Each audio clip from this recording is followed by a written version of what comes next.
3 দিন পায়খানা করিনি, ঠিক আছে? ই বাবা, 3 দিন?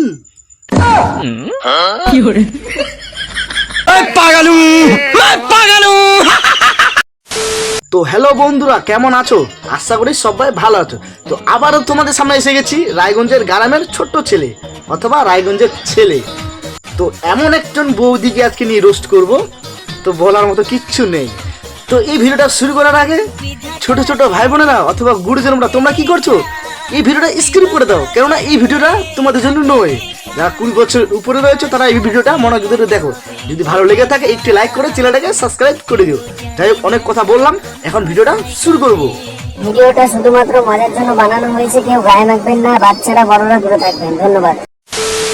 3 দিন পায়খানা করিনি, ঠিক আছে? ই বাবা, 3 দিন? এর মধ্যে জাম হয়েছিল। 3 দিন ধরে পায়খানা করবা না তো পেটের ভিতরে জাম হবে না তো আম হবে? আম কেন? আম খাওয়ার জন্য কি আম হবে পেটের ভিতরে? 3 দিন ধরে পায়খানা করবা না তো পেটের ভিতরে কি হবে? জাম হবে না তো আম হবে? আম? আর পোদের কাছে ভারী হয়েছিল। ওদের ভিতরে কিভাবে ভারী হয়? ওদের ভিতরে তো হালকা হবে মারা, হালকা। 3 দিন ধরে পায়খানা করনি, যখন পায়খানাটা বাড়াবে তখন তো হালকা হবে, হালকা। ঠিক আছে, তাও বাথরুমে গেলাম, দৌড়িয়ে বালতিতে ছিল না জল। যখন যাই বৌদি পায়খানায়, ছিল না বালতিতে জল। আর বৌদি আজকে খেয়েছে বড় বড় দুটো ফল। ইরি সালারি।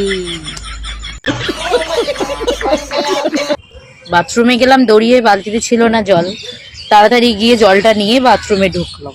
ই বড়া, এটা আবার কোন শাড়ি বললো বৌদি? কিছু তো মাথায় ঢুকলো না।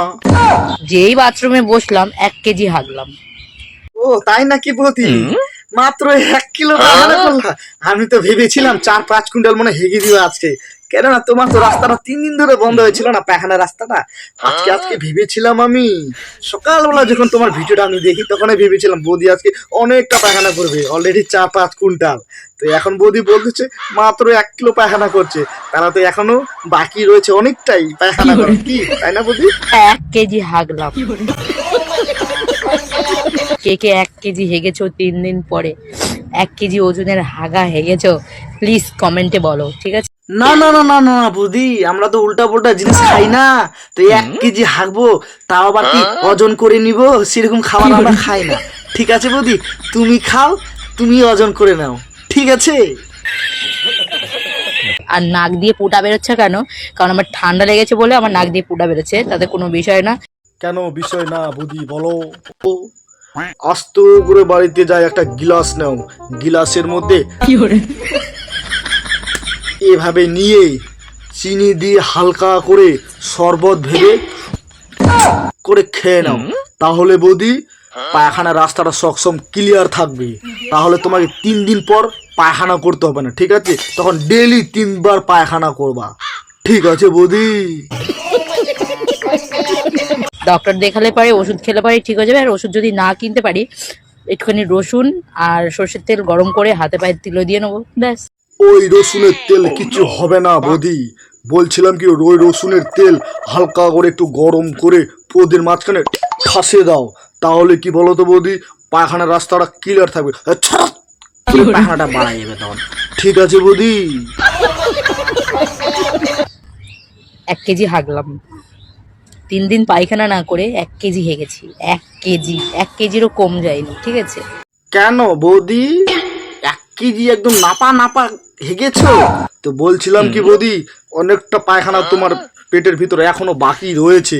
তো তাই বলছি কি বৌদি, রসুনের তেলটা গরম করে আর সাথে এটা নিয়ে এক জায়গায় করে হালকা করে জলে খেয়ে নাও, শরবত হয়ে করে, তাহলে কি পায়খানাটা ক্লিয়ার থাকবে। একবারে 4-5 কুইন্টাল পায়খানা একবারে বাড়া যাবে। তাই বলছি বৌদি, এই ট্রিটমেন্টটা একটু কাজে নিও, বুঝতে পারলো তো বৌদি? মাথায় নিও। লিটারের 1 বালতি জল দিয়েও গুটা যাচ্ছিল না। 3 দিন ধরে পায়খানা করুনি, গুটা আঠা হবে না? তো আঠা হয়ে গেছে, তো বেশি কিছু করতে হবে না, তুমি দাও গুটাকে চাটা, ঠিক আছে বৌদি? লাস্টে পা দিয়ে ঠেলে ঠেলে গুটাকে পাইপের ভিতরে ঢুকিয়েছি। ওহ তাই নাকি বৌদি, শেষমেশ তুমি পা দিয়ে গু ঠেলতে হইলো? তো বললাম কি বৌদি, একটু ফল একটু কম খেও, তাহলে কি গুটা পা দিয়ে ঠেলতে হবে না, ঠিক আছে? তো বন্ধুরা, এই রোস্ট ফানি ভিডিও তোমাদেরকে কেমন লাগলো অবশ্যই কমেন্ট বক্সে কমেন্ট করে যাবা। যদি ভালো লেগে থাকে একটি লাইক করে চ্যানেলটাকে সাবস্ক্রাইব করে দিবা। আর একটা কথা, তোমরা যদি পার্ট 2 দেখতে চাও অবশ্যই কমেন্ট বক্সে কমেন্ট করো, পার্ট 2 নিয়ে অবশ্যই আসবো। তো ততক্ষণ তোমরা ভালো থাকো, পরবর্তী নেক্সট ভিডিওতে দেখা হচ্ছে রায়গঞ্জের ছেলের সাথে। ততক্ষণ তোমরা ভালো থাকো।